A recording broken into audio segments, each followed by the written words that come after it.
as they come through. So, okay. So we'll begin. Welcome everybody to the Women in Architecture site tour for 2021. This is the second site tour in the series, and I'm Nkiru. I'm the chair of the Women in Architecture committee this year. And I'm very, very pleased to be bringing these site tours to you. It's been an unusual year for everybody, and we continue to bring them to you virtually. We'll continue to do so for the remainder of the year, but we would like to thank our sponsors that make the work we do at WiA possible. Artisan Hardwood Floors, Gus Bernal, Videography, Indoor Weather Professionals, McCoy Rockford, Commercial Interiors, McKinney York Architects, Michael Shue, Office of Architecture, MMD Architects, Miller Imaging and Digital Solutions, Page, Pfluger, Pilgrim Building Company, Rogers O'Brien Construction, and Storybuilt. So thank you very much. With their support, we were able to bring you this content and others in our programming for Women in Architecture this year. It's just as important for us to give the project team today an opportunity to present their projects to you as it is for us to be able to share the content with the rest of the community here in Austin. Our mission at WiA is to promote, validate, and illuminate the role of women within the architectural field through fostering community, fellowship, education, and outreach. And so we are extremely excited to be able to present this project to you, which has a predominantly female role, but is a mixed project team. And the moderator for the event today is Randy Davis. Randy is the chair of the site tour subcommittee and has been working very hard to bring this event to fruition and organizing behind the scenes. And so Randy moved from Maryland to Texas in 2018 and works with Nelsen Partners as a construction administration architect. Her current CA work includes the new 31-story Hyatt-centric hotel in downtown Austin, the new Travis County North Campus office building, and the multifamily residential development Travis Flats. As an architect focused on the construction phase of projects, Randy enjoys working with the entire project team to find creative solutions for project success. So with that, I'll hand things over to Randy to introduce the rest of the project team in the panel. Thank you, everyone. Thank you, Nkiru. Kudos to you for your outstanding leadership of the Austin chapter of WiA. And thank you, everyone, for joining us today. Our virtual site tour series has given us the opportunity to share the work of our members to a far broader audience. We seek to learn from each other, to celebrate our successes, and to expand our boundaries. Our panelists from our first tour shared their stories with high school students, and we hope to continue this relationship and welcome the next generation of architects and engineers. The project today will be a tour of a structure that has been given a new life. What was once the headquarters of the Austin Independent School District, or AISD, has been transformed into a Class A office building. And intentional to the design is the role of outdoor space, as both an amenity for the tenants and as an opportunity to engage with the life of the city. The team we will meet today were nimble as the pandemic repositioned the owner's ideas about this development, and we will learn how each responded. At the conclusion of our tour, we will have a discussion with a panelist and then a brief survey. Please feel free to enter your questions at any time into the Q&A. We want to hear from you. And now it is my pleasure to introduce the architect and senior project manager for this project, my work colleague at Nelsen Partners, Lindsay Abati, AIA. Thanks, Randy. Good morning and welcome everyone to the 1111 West 6th Street virtual hard hat tour. This is a brief outline of what we'll be covering on our visit today. I'd like to start by quickly introducing the panel. As Randy mentioned, my name is Lindsay Abati and I'm the project manager from Nelsen Partners. Also from Nelsen Partners, we have Lesha Blair, who is running contract administration, and our project designer, McConnell Bobo. Our MEP engineer for the project is Sara Hamil with EEA, and our landscape architect is Kim Harding with DWG. While our panel today represents a cross-section of the project team, there are several other folks who have been involved in the success of this project. I'd like to acknowledge the owner, Schlosser Development, and the contractor, American Constructors, as well as the other consultants who have played a significant role in shaping this project. All right, let's get started. The image on screen now is one of our final design renderings. We'll get into the details shortly, but I wanted to share with you where we're heading with this site tour. This next image shows the under construction south building a few months ago. When we arrive at the site tour video, you'll notice an evolution. Let me orient you with the project site. 1111 is located directly west of downtown Austin in between 5th and 6th Streets. As Randy mentioned, it is the former headquarters for AISD. And if you're familiar with this part of Austin, you might remember the red brick buildings that used to occupy the parcel. We've been tasked with taking something outdated and giving it new life. As a team, we needed to decide what was worth saving and what was in need of an upgrade. Collectively, we have chosen, we've chosen to save the south building structure, the electrical infrastructure, the existing parking and precast parking garage, as well as the heritage tree located on the north parcel. We've chosen to upgrade the site layout, the building skin, the air circulation, and the life safety of the south building. In order to transform the site, we started by removing the existing buildings from the north parcel while keeping the south building structure and parking intact. Austin is transforming, and so is our project site. We'll touch on these key themes integral to the transformation of our site, as well as some of the design challenges that we faced along the way. We're excited to lead you on a virtual tour through the in-progress south building and give you a glimpse as to what is in store for the north parcel. It's also worth mentioning that at the beginning of construction, we were working on an expedited timeline. In May of 2020, our design changed significantly due to the COVID-19 pandemic. Demolition had already started related to the previous scope of design, and we had to adapt quickly. It was important to the project team and to the project owner that we stayed on schedule with the original south building delivery. We'll touch on this later on, but first, let's hear a little bit more how the site has developed. Hey guys, Kim Harding with DWG. We're the landscape architects on the project. So before we get into the video portion of the virtual tour, we're going to run you through some of the design development process. So Lindsay just talked about how this project's really an adaptation. And as a larger design and ownership team, we went through the process of deciding what to keep and what needed to be upgraded. So what we're looking at here is a series of existing conditions photos. We'll start with this one. This is a 32-inch heritage live oak tree. Live oaks are notoriously hard to age, but pretty safe to say that it's older than anyone on this call. It got identified early on as something we needed to keep and celebrate. You'll notice that it's currently hemmed in by this existing drive aisle, as well as some mechanical equipment and the existing building. Part of our design goal was to give this tree a bit more space for it to grow and expand. The other three photos here record existing conditions around the perimeter of the site. This one up top is the south side.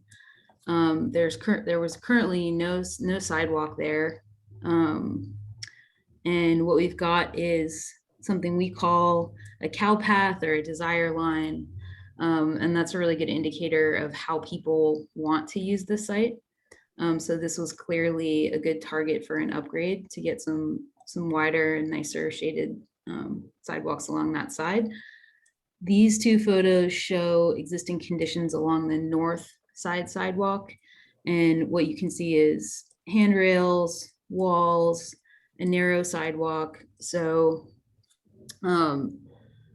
one of our design goals for the project was to really open up the site to the neighborhood and make relationships with the businesses that surround it. So these sort of narrow and barriered sidewalks became a target for remaking.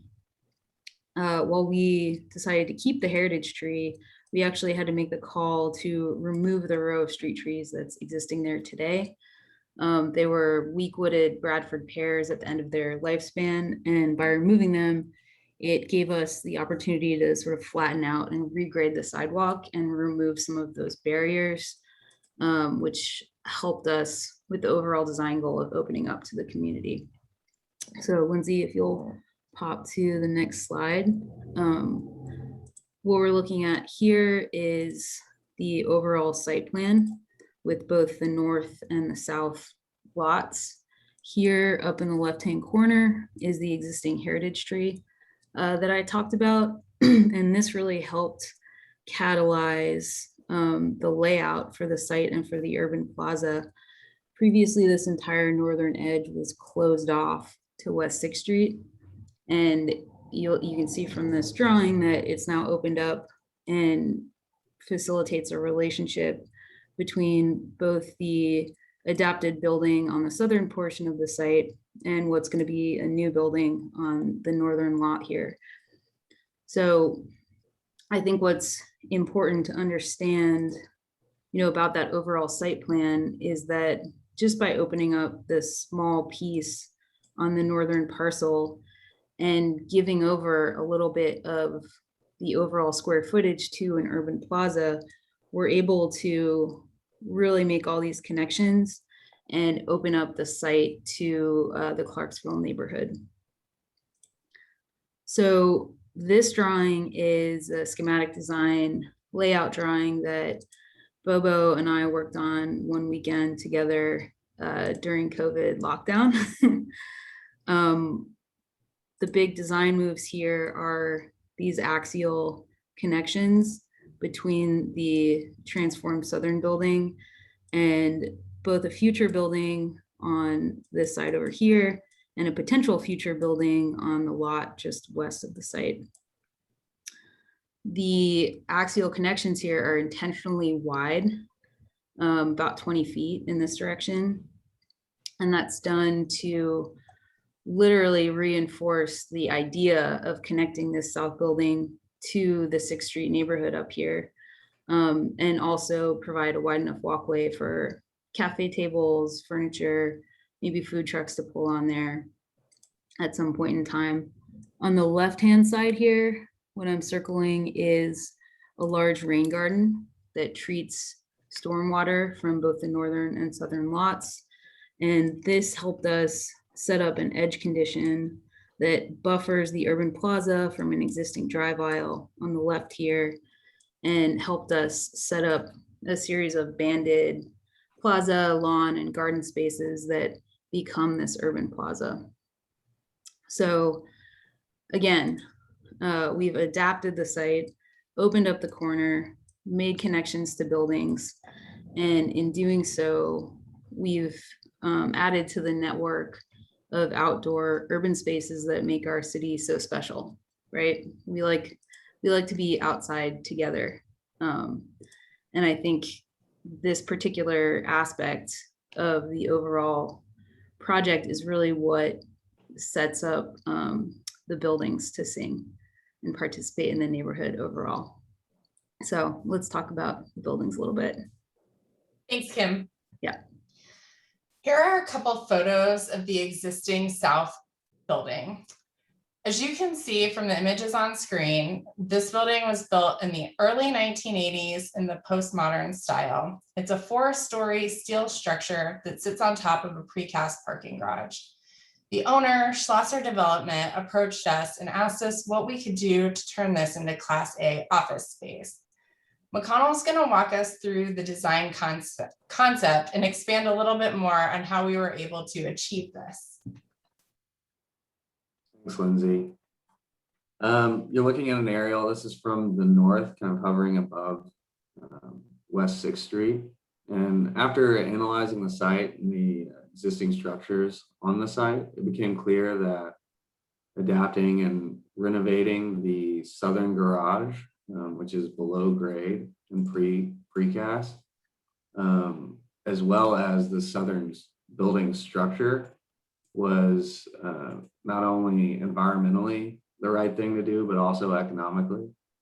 The northern buildings, however, offer kind of too low of a density and a kind of disparate placement on the site that started to create an exclusive courtyard that denied itself a relationship to the community and segregated itself from West 6th.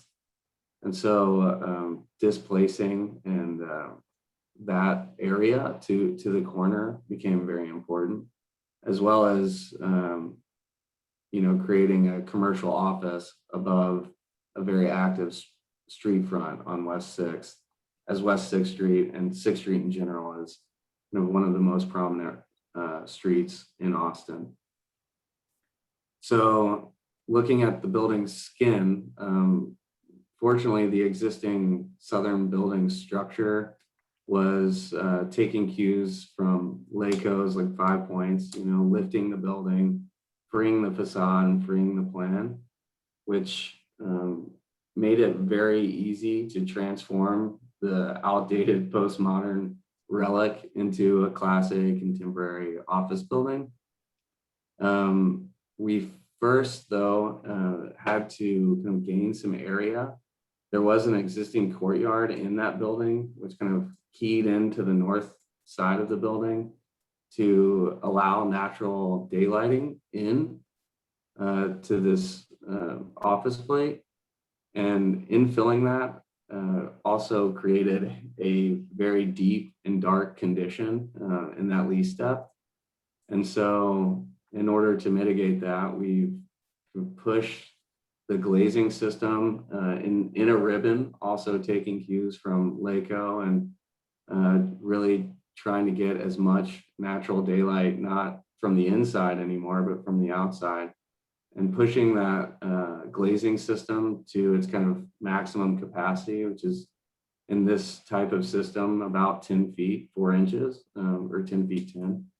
And that, though, started to really almost overlight the space. And so through some energy modeling, we've developed a series of fins and extended mullion caps, which are kind of come from a library of the manufacturer's over-the-shelf products. They can also custom form these extrusions, and they just are proprietary. They snap onto the system, and through that we are able to add a perceived depth to the system, as well as create some shade in those spaces. And you'll get to see the space in the video. Yeah.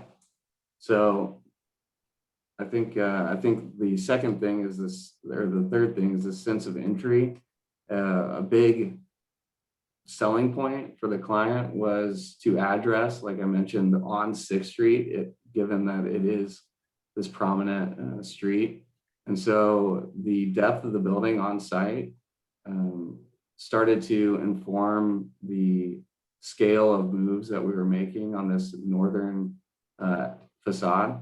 And so we've created this large metal portal that starts to invite you in and give a kind of identity to the building on 6th Street.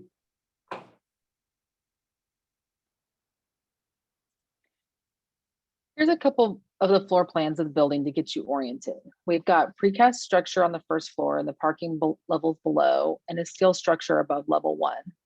The light blue space is core and amenity space, and the dark blue is tenant space. This is a typical office floor.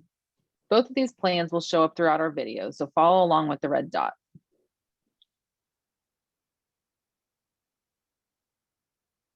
All right, video time. So this is a temporary sidewalk along 6th Street, but the future one is going to be 10 feet wide. Like I talked about before, you can see how it's been flattened out. No handrails, no ramps, no walls. This is that heritage live oak tree that is at the corner of the site that really sets up this canted axial walkway that works in tandem with the architecture to address that building along 6th Street and make this really strong relationship. So this is a view of what you would see walking along this walkway towards this beautifully reskinned building adaptation.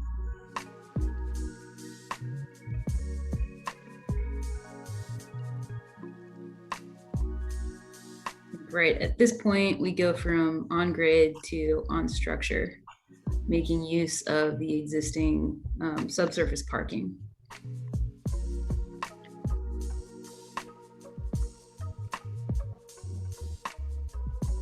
We're going to start at the exterior, taking a look at the north, east, and south facades. During filming, the contractor was working on the exterior stucco finish, as well as the installation of the mullion fins.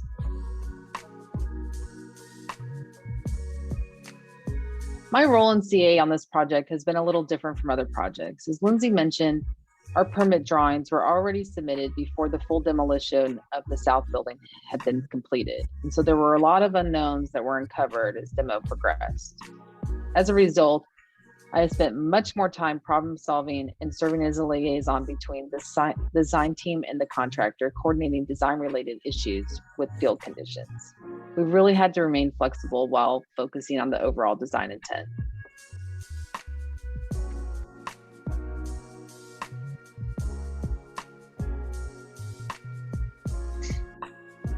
I'm Daniel Lind. I'm a project manager for American Constructors. I think one of the most challenging aspects of saving the existing structure was not knowing what the field conditions were like until you opened up walls and tore off the exterior skin. We made certain assumptions based on as-built drawings from 1984, but as you know, as-built drawings aren't always correct. So when we open a wall up or tear a column wrap off, maybe the size of the member was different or wasn't where it was supposed to be. So making those adjustments in the field posed a challenge for us.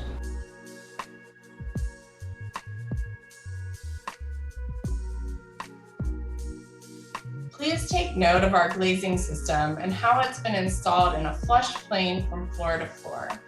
The existing slab edges didn't readily lend themselves to this type of consistency. We'll talk briefly after the tour about how we were able to adapt this existing condition to achieve our installation goal.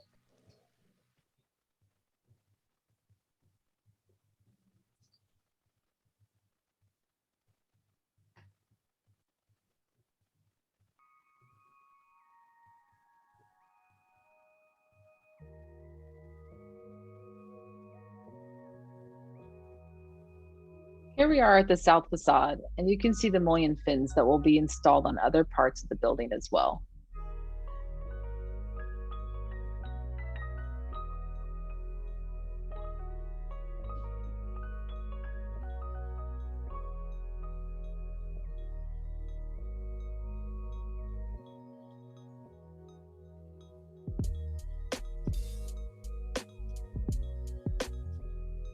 When the pandemic hit and the design changed drastically for the south building, we knew we needed to prioritize certain things such as structural steel, mechanical systems, and light fixtures. So for instance, we figured out when we needed structural steel on site, worked backwards from that date, and that was the date that the design team used to have the structural package issued to us so we could have the material on site when we needed it and not experience any delays. As we enter from the north side, we're in the lobby space of the first floor level. The goal for this lobby was to create a sense of compression and entry through a series of plan and sectional moves, as well as changes in material. The flooring in the space will be tile, and as we move into the elevator lobby, the ceiling becomes a system of wood slats and the floor transitions to wood planks mirroring the ceiling treatment. This used to be part of the open parking area. Now it's the only enclosed and conditioned space on this level. There are 2 levels of parking below us and 3 floors of shell office space above us.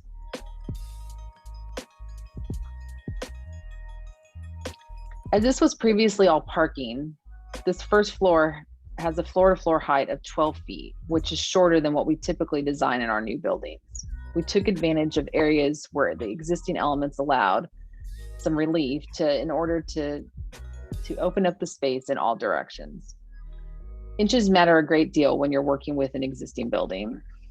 Working through this framework and design intent, we have spent a lot of time mitigating conflicts between the existing structure and MEP equipment and our desired lighting layout in order to keep our ceiling heights as high as possible.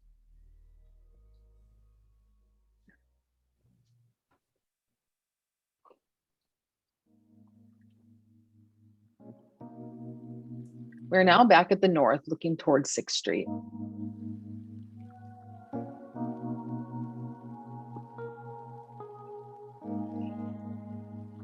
Now we move into the area we refer to as the mall level. All of this open air area was and is parking for the office above.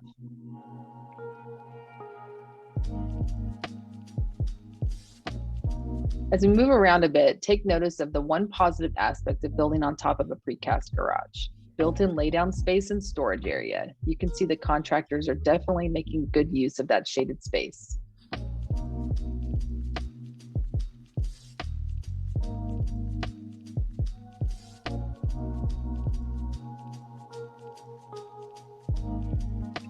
We've greatly increased the level of safety for this building as well. The parking garage previously only had one exit from below, and the path at the mall level would end directly underneath the building instead of outside the building footprint. Now we're providing 2 means of egress that lead occupants fully outside the building.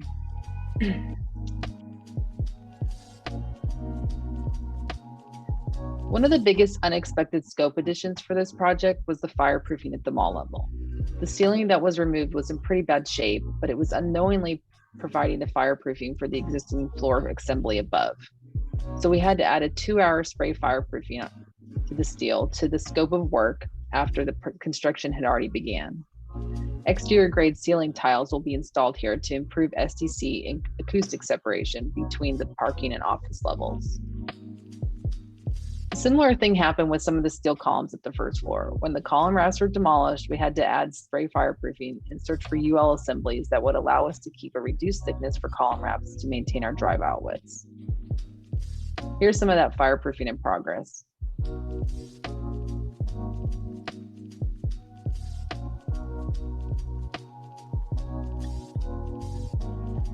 Now we arrive at a typical office level.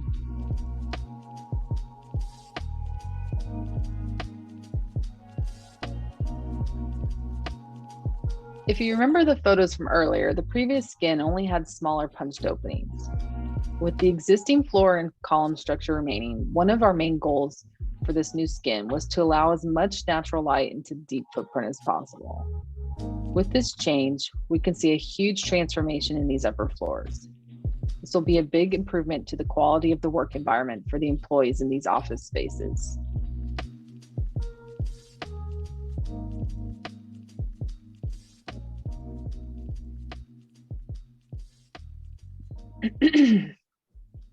As we go into the building core, you can see the renovations to the restrooms and lobbies. One thing to note about these restrooms is that we tried to keep as much of the existing plumbing as possible in order to reduce unnecessary waste. That meant keeping the existing toilet locations, which meant placing our partitions and all the ceiling fixtures in relationship to these existing holes in the floor. In the women's restroom, we were able to eliminate the existing janitor's closet to create an ADA stall and allow more openness to the space overall. Of course, certain design decisions were driven by the limited amount of space and the required clearances for tasks.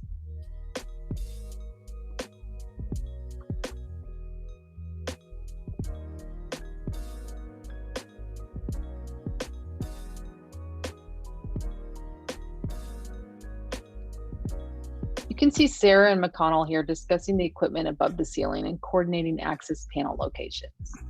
The VRF system that you will hear more about later on has a series of interior units above the ceiling here. One of the great aspects of this system is that we are able to save space above the ceiling with flatter equipment, allowing us to have higher ceilings for our tenants.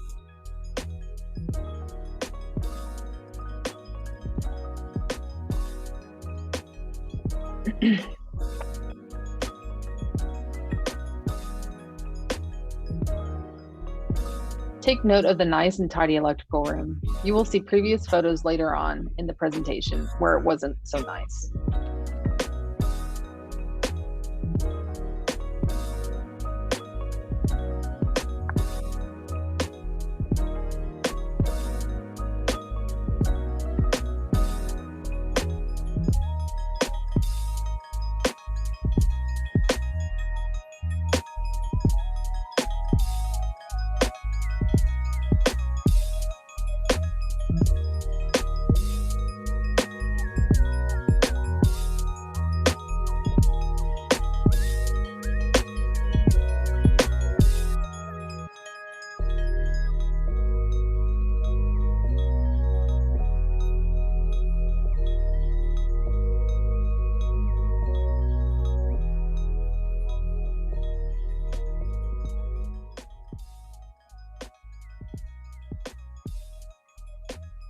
As with any renovation project, our drawings were both vague and specific at the same time. The bathroom countertops are a good example of this. We detailed the locations of the sinks and accessories, the breaks in the plumbing shield, and the structure at the counter. However, we never gave an overall length because each one was fitting between existing partitions that were not necessarily even in the same location from floor to floor. Because of conditions like this, my role as a reviewer on this project has been a lot more focused on verifying proper relationships and quality of assemblies rather than specific lengths and dimensions.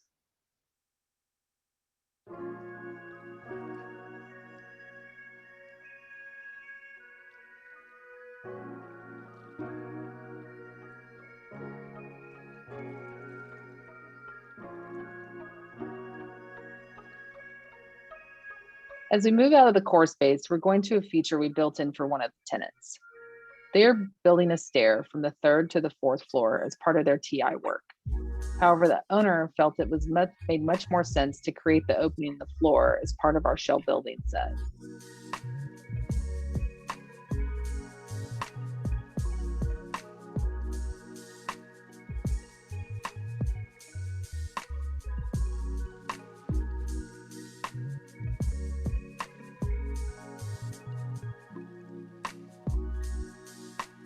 We can see this opening again from the 4th floor, as well as the skylight. The Call Walls S-line skylight was another feature for the tenant that we proactively installed in the base building package.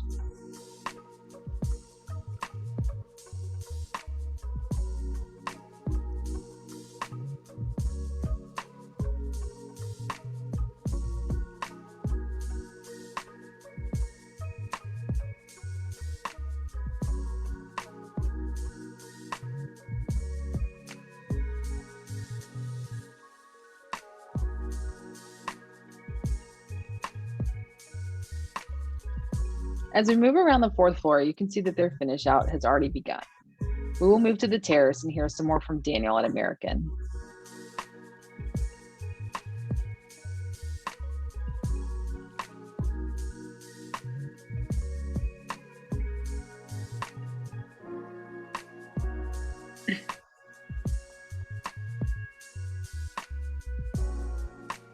I think with the nature of this project, collaboration and communication and trust is critical with the design team and the owner and the builder. And I think we had that with this one. Things arose, unforeseen conditions, and decisions had to be made, and the entire team was on board with coming together on a solution.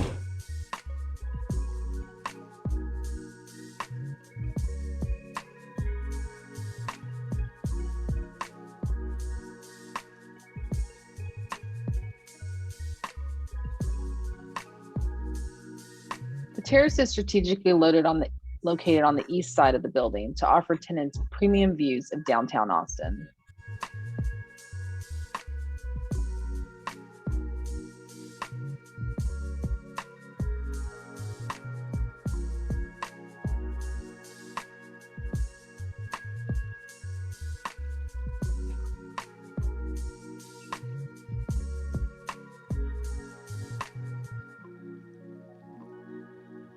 Now that you've seen the progress on the south building, let's take a look at some of our design challenges.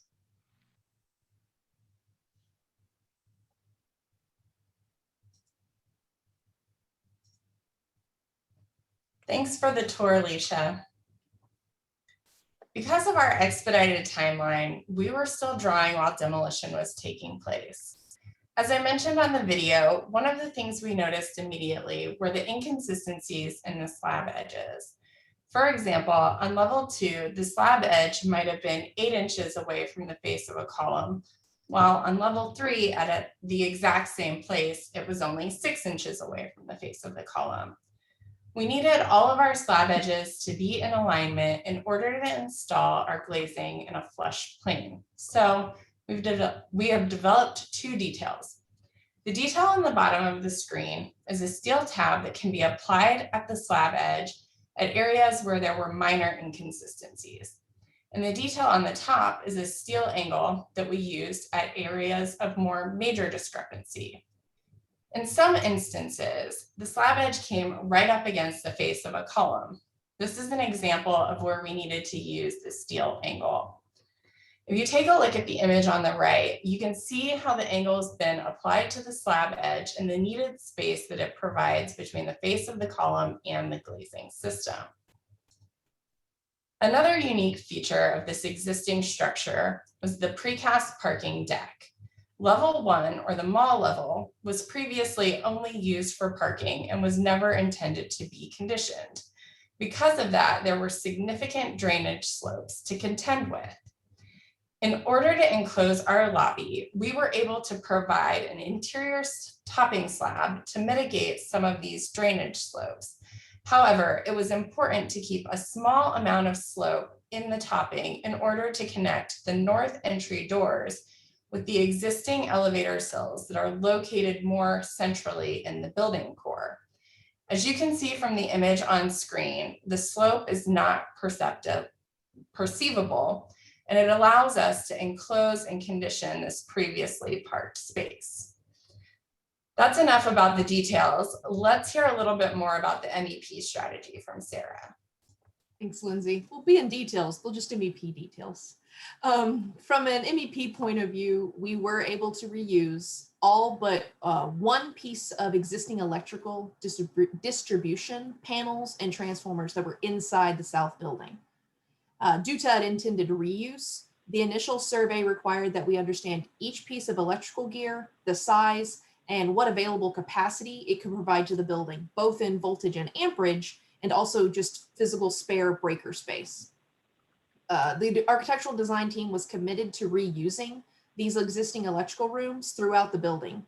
We did end up making some modifications to the main electrical room on the second floor, but we were able to relocate the existing electrical panels just inside the new room layout. One thing that did come up during construction is we learned that the existing conduit and conductors coming from the Austin Energy utility transformer to the main outdoor electrical gear, it was not up to current Austin Energy requirements. And working with the electrician that was Randall Electric, we were able to add additional conductors to some existing spare conduits from the utility transformer. Luckily, we were able to reuse the existing conduit conductor from the outside gear to the inside gear. Basically, all of this in the weeds engineer speak is to say that we successfully kept a good deal of electrical equipment out of landfills or recycling centers, just to end up being replaced with the same basic gear. So what just kind of popped up is showing some of that existing gear on the inside that is still in good condition. So, you know, when existing electrical equipment is in good working order and has been maintained, it's a great idea for the project, the owner, and the environment to reuse it when at all possible. When it comes to replacement, on the other hand, we did make the conscious decision to replace the existing HVAC system. The photos on the top are showing the existing HVAC equipment for the building. They were standard DX split systems, like you would typically find in a house or an apartment. These systems are single zone and on-off type systems. So in other words, if you need cooling, they come on to full power no matter how much or how little cooling is needed. Because of this one-for-one single zone design, the condensing units did take up a good amount of physical space up on the roof. Where we have gone now for the new design is that we are utilizing a VRF system to condition this building. The reasons for using, many reasons, but one of the major ones is energy efficiency. When the occupant calls for a cooler temperature inside, the brains of the VRF system use the outdoor temperature and the current indoor temperature to operate the compressor at the exact level needed to comply with the indoor temperature set point. Because the system runs that outdoor compressor at the exact level needed, the energy consumption is exactly what is required for occupant comfort, and there's just no wasted power usage. And again, as more or less indoor units call or stop calling for cooling, the system recalculates what's needed to fulfill those requirements and either ramps up or down the compressor as needed. All of this variable compressor usage is why the system is called VRF, or variable refrigerant flow. One thing to note, this smarter, more energy efficient system does have a higher cost of installation. It also does have a lower cost of use over time. One thing I kind of mentioned was those condensing units taking up a lot of space. One aspect of a VRF system is that you put multiple indoor units served by one outdoor unit. This modular design is great for two reasons. One, it takes up a little less space up on the roof, but the other reason is that it allows for easy growth of the system. For our project in particular, we only installed 50% of the indoor units on the tenant levels for the shell space. This allows the tenant to come in after we've installed the shell and run their own loads based on their actual specific needs and install the exact equipment needed for their finish out. In other words, they don't have to try and work with the equipment that was forced on them by the shell design engineers. The last mechanical piece of equipment I'd like to talk about is called the DOAS, at least that's what we call it. It is a dedicated outdoor air system. It's a dedicated ventilation system. It's a complementary piece of equipment to the VRF. Ventilation requirements are codified through the mechanical code, so like the International Mechanical Code or ASHRAE 62.1. And it is important to note that this ventilation and this bringing in of outside air is essential for occupant health and comfort. Basically, it's all about indoor environmental quality. So VRF systems are not built to handle outdoor air ventilation and dehumidification. DOAS equipment is purpose-built for dealing with the dehumidification. And one other aspect that they can bring to the table is that they can bring in room temperature neutral air. Basically, it can either cool down or heat up the outdoor air before it comes into the system. And that it picks up that load and allows the VRF system to not have to pick up that outdoor temperature load. So thank you. And Kim's going to take on from landscape. Yeah, nice. Thanks for those details. So Sara just talked about reuse and adaptation of existing infrastructure. We're doing the same, just with living infrastructure. So I mentioned previously, we've got this big heritage live oak tree on site.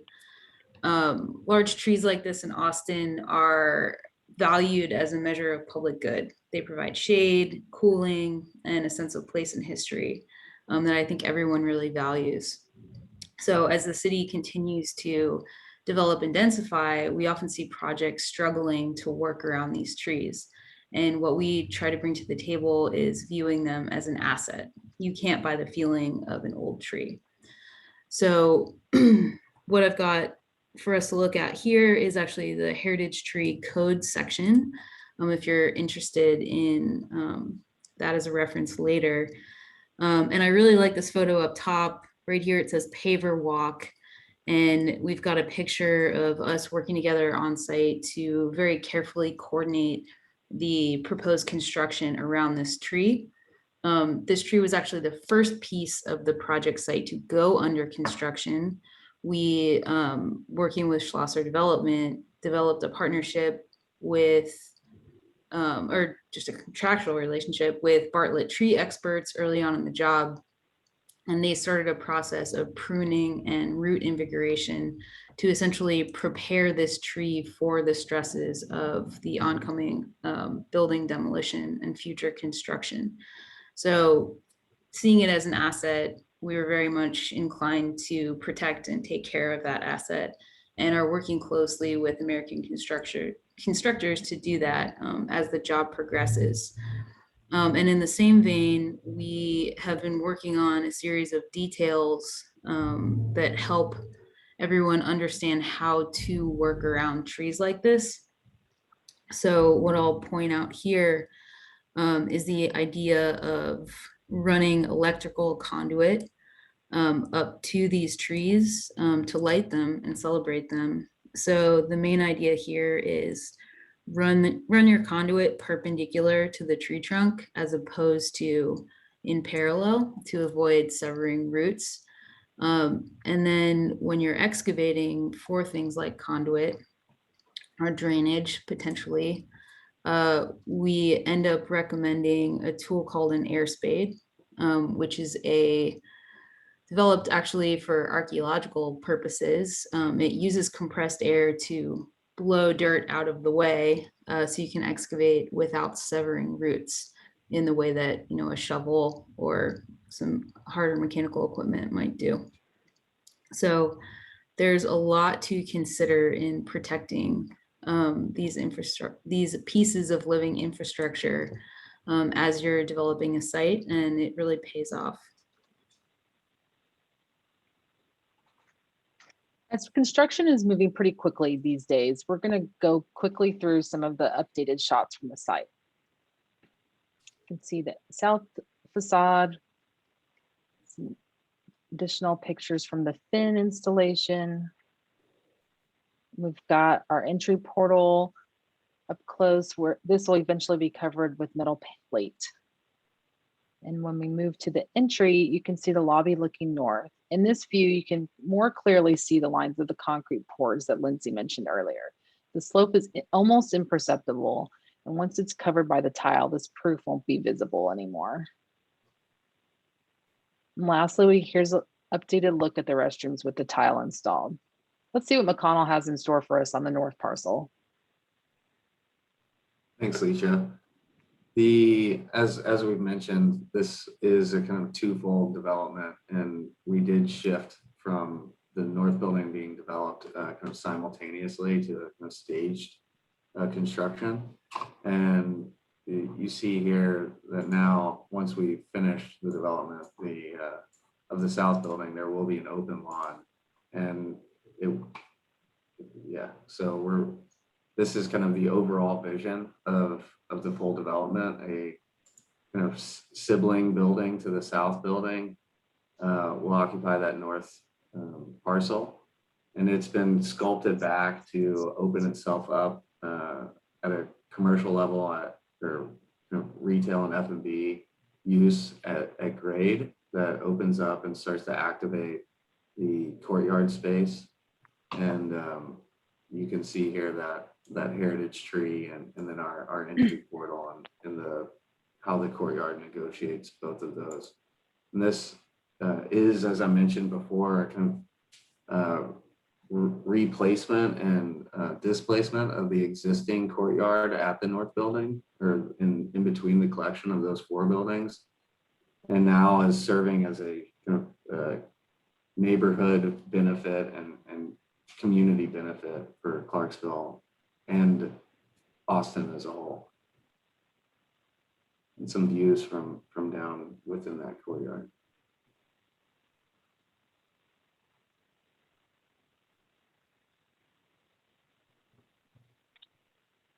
Thanks, McConnell. I'll hand over the presentation to Randy for our Q&A portion of the program. Thank you, everyone. A truly beautiful project. I have some questions, and if anyone wants to add them into the Q&A, we'll get them asked. Just to start, Lindsay, how were you able to pivot from what was planned as a demolition process to preparing for a deconstruction process? I think that's a good question, Randy. As I mentioned previously, our design changed in May of 2020 because of the pandemic. And we had started demolition on a package that had already been permitted. Luckily for us, the initial scope did not change. We just added to that scope of demolition. So we didn't need to hurry up and stop something from being demolished. We were able to simply add on to that demolition package and get an updated permit for the new portion of demolition. Some of the stuff that did come up was, we weren't initially removing all of the building skin. So that was part of our new scope. And in dealing with that, we needed to figure out ways to protect some of the stuff that would then be exposed that we were planning on saving, like the structure and the elevator core. So we worked with the contractor to build some temporary walls and enclosures around those pieces so they would be protected during demolition. Excellent. Well done for being nimble throughout the whole project. I have a question for Kim. You mentioned the rain gardens in the courtyard. Could you speak to them about them in more detail and explain how they are collecting and filtering stormwater? Sure. So all new construction in Austin requires some measure to address stormwater, rainwater that's falling on the site. One strategy to handle that is through the use of rain gardens, which is what we're doing here. So early on in the design process, we carefully coordinated with the civil engineers, the architects, to set up a system that collects rainwater from the existing and proposed building structures and filters it towards a sunken garden. So there'll be an inlet pipe that dumps out all this rainwater into like a 2-foot deep depression. The water moves around this garden that's populated with lots of different kinds of native planting, as well as a City of Austin standard biofiltration media or soil, and eventually percolates down through that profile towards an under drain system that then connects to the City of Austin storm sewer. So this is good for 3 reasons. One is it slows down rainwater that's entering the City of Austin stormwater system, which helps prevent things like combined sewer overflows and larger rain events. 2, it provides some filtration and cleaning of the water, especially from larger pollutants. With the parking deck that we were looking at with laydown space earlier, I would anticipate a lot of oil from cars making its way into this rain garden, for example. And the biofiltration media, as well as the plants, will help clean that up a little bit and keep it out of Lady Bird Lake. And 3, it's multifunctional infrastructure. So while it's providing all of these surfaces, it's also giving the site the benefit of a garden with atmospheric cooling, biophilia, and pollinators buzzing around. So the city advocates and DWG were constantly pushing to improve and innovate standard practices like these. And I think this rain garden strategy is going to stay in our tool belt for a while yet. Well, that's great to hear the multi-pronged advantages and approach to incorporating this into the project. It will make a huge difference on so many levels. Thank you. Lesha, can you speak to, you spoke to this some during the presentation, perhaps expand to some of the moves that were made in meeting current building codes and particularly egress and life safety? Sure. We've spent a lot of time working through the egress plan for this building. Initially, our plan was to exit out of the first first parking level to the street on the west side of the building. However, that ended up proving to be pretty difficult because where we were exiting wasn't exactly at grade. And the fact our lot line for the building is right at the face of the building. So annoyingly, all these codes were going to start coming into play that we don't normally deal with, that are even more stringent than TAS or ADA or even the building code. So we decided to forego that idea and we put on our thinking caps, and now we've got a scheme that is much less complex. It doesn't involve any ramps or sidewalks outside, and it exits right at the first floor. So it's a much cleaner egress plan. We think it's going to be a lot better for the tenants and the occupants of the building. That's wonderful. And with that, more design related, McConnell, in reusing the existing structure, could you speak to some particular challenges presented for the design, and if so, how you turn them into opportunities? I think the biggest challenge was adapting all level, which was We're having a little difficulty with your audio, McConnell. I'm not sure. Okay, try again. Yeah, it's a little fuzzy. It's really bad. The initial challenge was the existing small level was parking, and now it's being occupied by people, and it is now the main. Perhaps turning off the video might help. I'm sorry. Try one more time.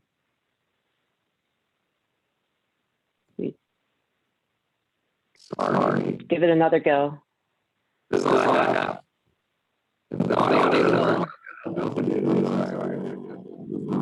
Oh, unfortunately, this is what is quite common during webinars. So we'll have to follow up with McConnell another time on this.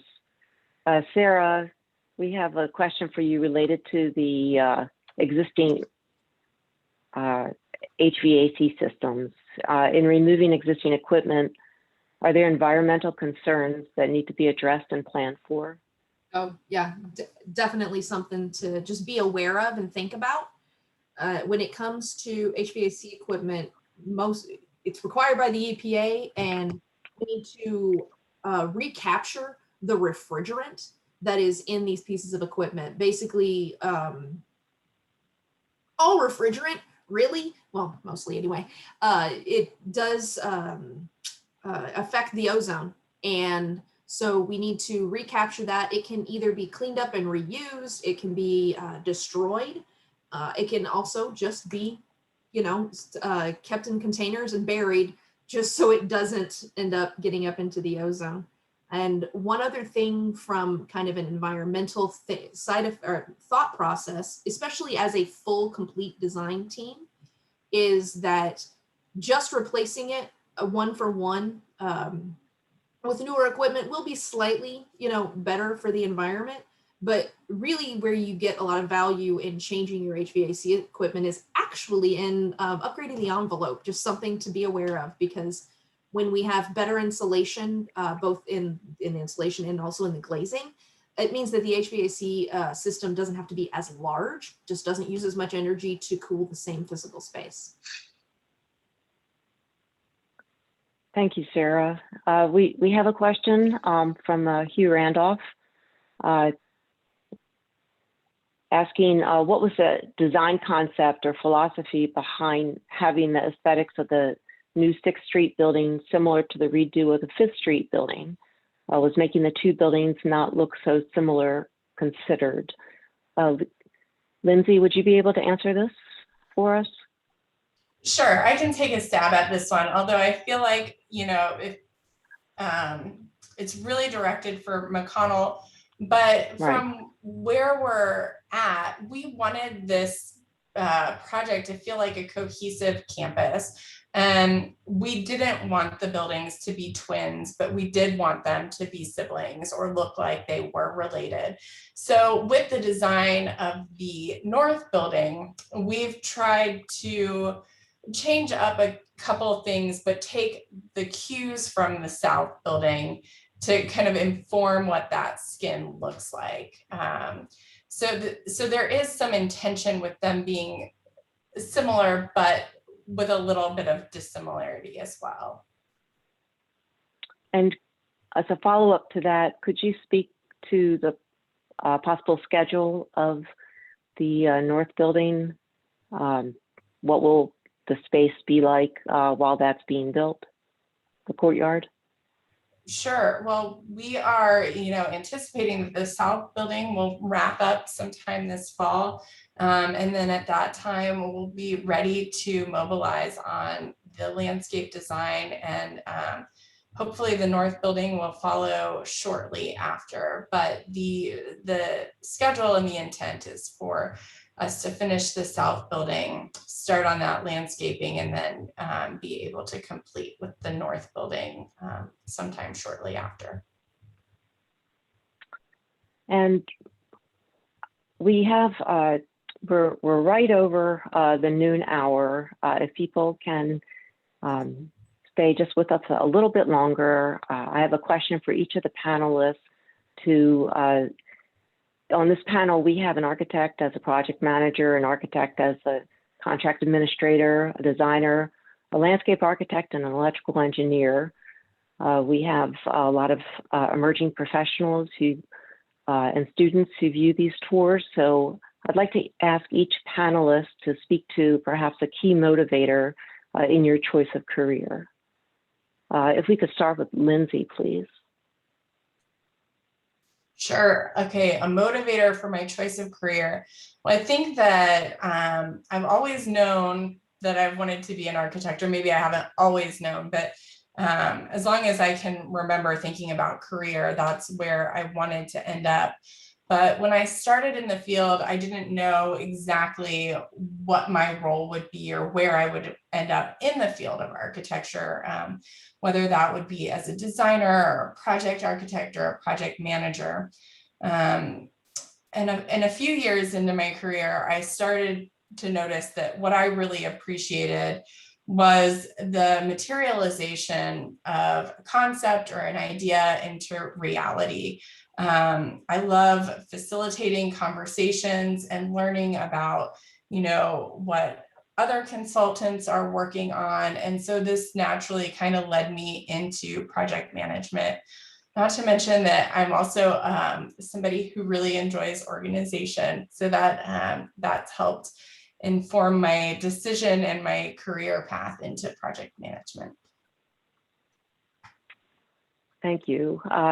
And Lesha, could you speak to being a contract administrator or construction administrator? Yeah, I haven't always done this role, but I really do enjoy being able to go on site and see how our designs actually come into fruition. There's a lot of things that either get lost in translation throughout the design process, or ownership, or the contractors are going through COVID and all the scarcity that's going on right now with building materials. There's a lot of things that can change the design after it gets permitted and after it gets passed on through the drawing process. So I really enjoy being able to kind of be the last person from the design side that gets to weigh in on what gets put into the building. Kind of like going to bat for our design team. I'm there to make sure that the intent gets translated into actually what's being built. And it's a lot of fun going on site visits. I agree with that. McConnell, let's see if we can try your audio again. I'd like to hear about your passion as a designer. Unfortunately, We all appreciate the work that you do. It goes without saying. Kim, could you speak to your decision to become a landscape architect, please? For sure. Hopefully I can capture a little bit of Bobo's enthusiasm in my description as well. I think we play similar roles in our respective collaborative offices. So I'd say like the key motivator for me, which you asked about earlier, is the idea of a garden. I know that sounds simple, but knowing that the basic structure of a design profession is something I wanted to be a part of. Creative collaboration, problem solving, and participation in shaping places. I tried a few different design professions. I started work as a draftsman at an architecture firm in New York before moving here to pursue landscape architecture a little over 10 years ago. And I think that came from a simple realization and acknowledgement that I prefer the company of trees and grass to walls and carpet, both in how they make me feel and how they work. And just that I'd rather populate the palette of my imagination with plants. So making gardens for urban places is what inspires me. And it shows. Thank you, Kim, for your work on this project. Sara, could you speak to your career choice as an electrical engineer? Honestly, I had my best friend in middle school for career day said, my sister's going to school to be an engineer. You should go talk to the engineers at career day. And so kind of from that moment on, I knew I love math, and I like to problem solve and kind of run through the logic of, you know, how to solve a problem, or how you can do different things. And something that engineers will ask other engineers is, how'd you pick your discipline, your specific discipline? And for me, I have the worst answer. It's just that I picked a box because it's, you know, there's multiple options, and it just lucked out that I got into my very first engineering class and nerded out and just liked working with volts and amps and resistors. Well, I'm glad that you know, everyone has found what motivated them to guide them to what they're currently doing. I think this is a excellent team, and the collaboration of everyone has come through loud and clear. I want to thank everyone for joining us today, and we will have more virtual site tours later in the year. We have one planned for the end of July, where we'll be visiting the Hotel Magdalena, and one planned for the end of September, where we'll be visiting the new terminal expansion at the Austin Bergstrom International Airport. Again, there'll be a survey that pops up after you sign off. So if you could fill that out, we'd appreciate it. Thank you for your time, and I hope you've enjoyed the tour.